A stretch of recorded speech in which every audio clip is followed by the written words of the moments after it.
Tamang-tama ito sa mga iwas na sa karne. Bukod sa healthy na, medyo mas mura pa. Masarap iulam at syempre pwede rin pang pulutan. Gagamit lang ako dito ng 2 pirasong talong. Medyo marami na rin ito kapag naluto. Hiwain lang natin ito ng maliliit lang. Mas maliit dyan, mas okay pala. Kasi kapag nabalutan natin ng breading yan, lalaki pa yan. Kapag nahiwa na natin lahat, ilagay muna natin sa tubig para hindi mabilis mangitim. Sa isang lagayan, pagsamasamahin lang natin yung mga dry ingredients.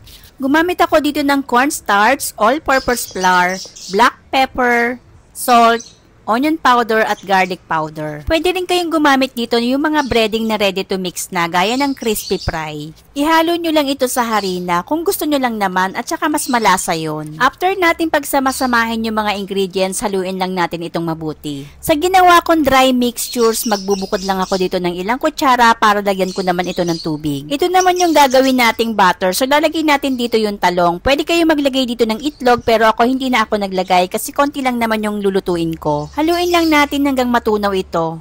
Pagkatapos, magpainit na rin tayo ng mantika na pagpiprituhan natin. Yung talong, drainain ko muna yan para wala nang masyadong tubig bago ko ilagay dyan. Pagkatapos, ilalagay naman natin ito sa ating dry ingredients. Sa Tupperware ko inilagay para may takip at tapos kakalugin ko lang ito para makoat lahat ng mga talong. Pag ganyan kasi ginawa natin, ang bilis lang. O diba na-coat na lahat siya. Kapag mainit na yung mantika, pwede na nating iprito yung mga talong. Wag naman sobrang init ng mantika kasi baka mabilis masunog yung labas nito. So ayan, habang nakasalang yung mga piniprito natin, yung mga natira pa nating ibang talong, ganyan din yung gagawin natin.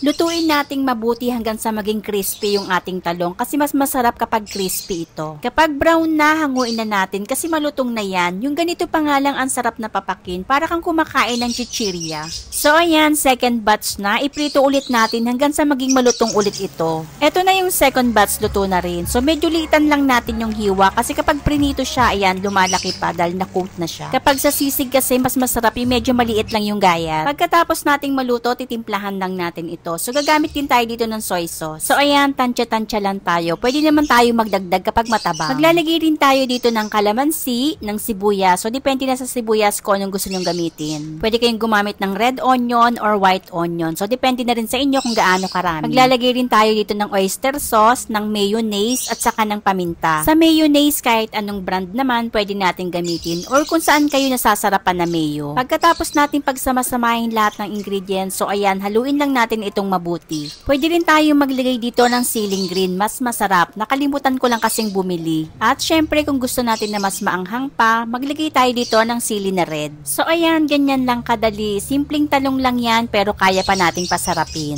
Thank you for watching. Please don't forget to like and follow.